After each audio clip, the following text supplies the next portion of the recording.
दोस्ती से दुश्मनी तक का यह सफर एक बिल की वजह से खराब हुआ। एक वन बिग ब्यूटीफुल बिल को लेकर पूरा विवाद शुरू हुआ।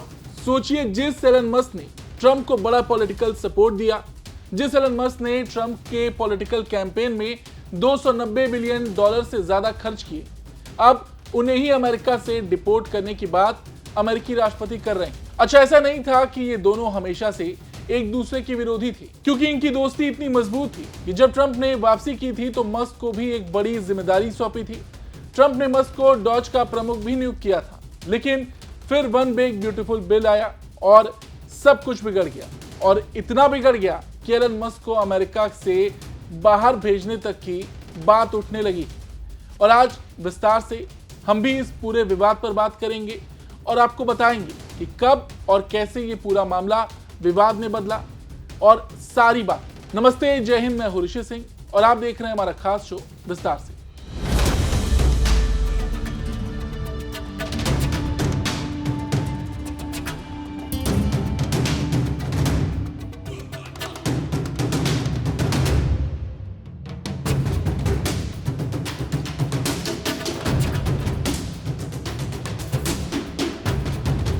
देखिए, ट्रंप ने भले ही मजाक में ये बात कही हो कि मस्क को अफ्रीका वापस लौटना पड़ेगा, लेकिन जिस तरह से दोनों के बीच विवाद चल रहा है, इसे मस्क धमकी के तौर पर ही लेंगे। वन बिग ब्यूटीफुल बिल, सारा विवाद इसी से जुड़ा है। और आपको बता दें, रिपब्लिकन पार्टी ने अमेरिकी सीनेट में टैक्स और खर्च से जुड़े इस बिल को पारित कर दिया है। इस बिल पर कई घंटे तक बहस चली और आखिर में उपराष्ट्रपति जेडी वांस के टाई ब्रेकिंग वोट से बिल को मंजूरी मिली। अब ये बिल हाउस ऑफ रिप्रेजेंटेटिव में जाएगा और वहां भी इसे विरोध का सामना करना पड़ सकता है। खैर, सीनेट में पारित होने से पहले ही इस बिल को लेकर ट्रंप और मस्क के बीच विवाद शुरू हो गया था।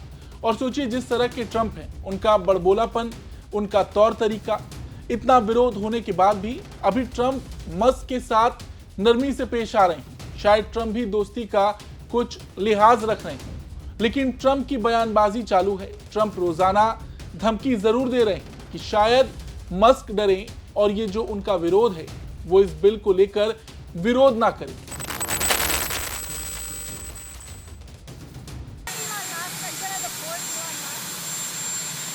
I don't know. I think we'll have to take a look. We might have to put Doge on Elon. You know what Doge is? Doge is the monster that might have to go back and eat Elon. Wouldn't that be terrible? He gets a lot of subsidies, Peter. But Elon's very upset that the EV mandate is going to be terminated. And you know what? When you look at it, not everybody wants an electric car. I don't want an electric car. I want to have maybe gasoline, maybe electric, maybe a hybrid, maybe someday a hydrogen. If you have a hydrogen car, it has one problem, it blows up, you know. Trump Musk को इस बात की धमकी दे रहे हैं कि वो उनकी सब्सिडी बंद कर देंगे। अभी जो मस्क को वापस भेजने की धमकी वाला वीडियो सामने आया, उसमें भी ट्रंप ने कहा कि मस्क को मानव इतिहास में शायद किसी भी शख्स की तुलना में कहीं ज्यादा सब्सिडी मिली, लेकिन बिना सब्सिडी के उन्हें अपनी दुकान बंद कर वापस साउथ अफ्रीका लौटना पड़ेगा। रॉकेट, सैटेलाइट लॉन्च या इलेक्ट्रिक कारों का उत्पादन नहीं होगा और हम बहुत सारा पैसा बचा लेंगे, ये ट्रंप ने कहा। ट्रंप ने तो ये भी कहा कि डॉज को मस्क को मिलने वाली सरकारी सब्सिडी और कॉन्ट्रैक्ट पर गौर करना चाहिए। मतलब कुल मिलाकर मस्क बस शांत हो जाएं, नहीं तो उन्हें अमेरिका से डिपोर्ट कर दिया जाएगा।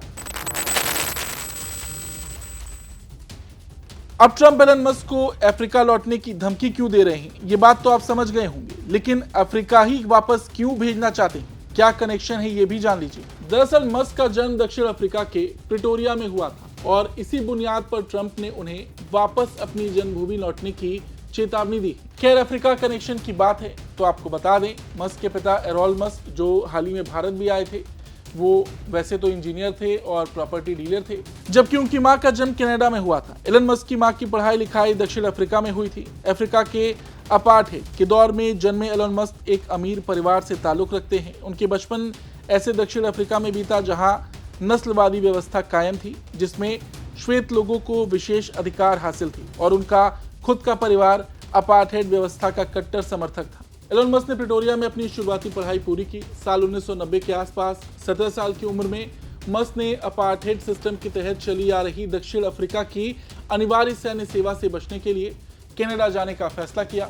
उनकी मां एक कनाडाई नागरिक थी, ऐसे में वहां जाना उनके लिए काफी आसान रहा। इसके करीब 2 साल बाद वो अमेरिका चले गए और यहाँ उन्होंने पेंसिल्वेनिया यूनिवर्सिटी में पढ़ाई की।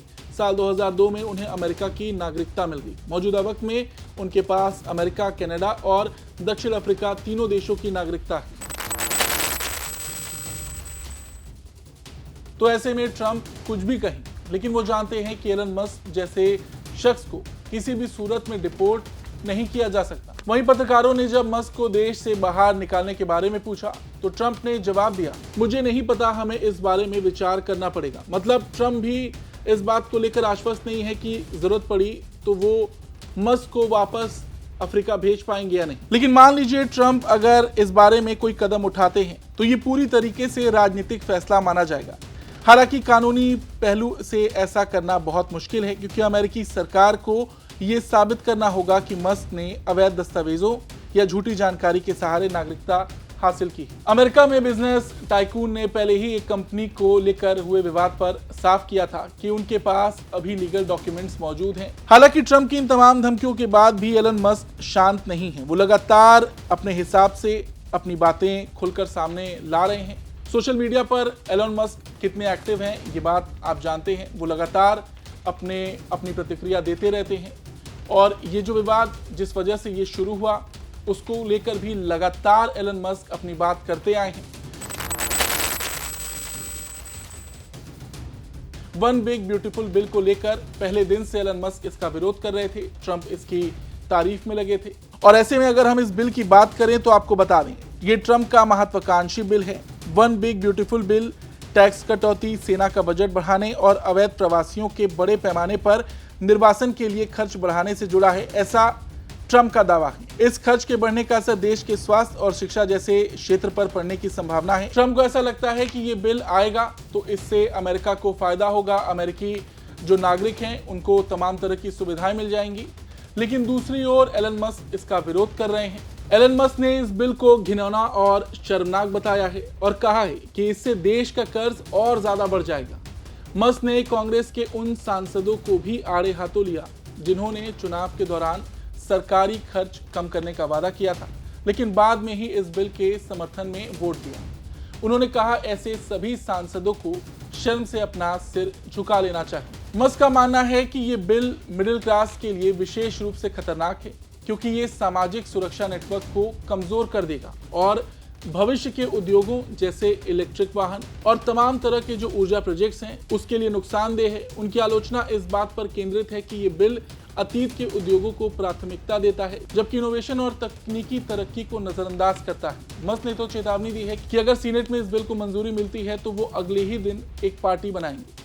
अच्छा, ऐसा नहीं है कि सिर्फ एलन मस्क ही धमकी दे रहे हैं। ट्रंप ने भी एलन मस्क को लेकर बहुत कुछ कहा है। उन्होंने कहा कि मस्क बिल के हर हिस्से से वाकिफ थी, लेकिन जब ईवी यानी कि इलेक्ट्रिक व्हीकल सब्सिडी को हटाया गया तभी उन्हें दिक्कत होने लगी। ट्रंप ने मस्क पर निशाना साधते हुए कहा कि मुझे इससे कोई परेशानी नहीं है कि मस्क मेरे खिलाफ खड़े हो गए हैं।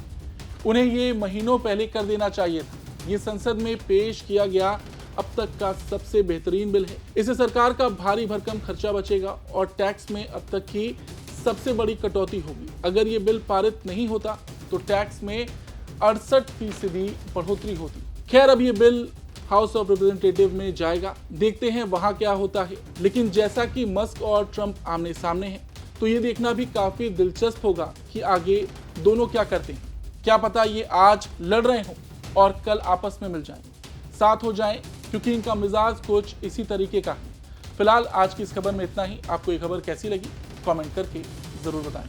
धन्यवाद।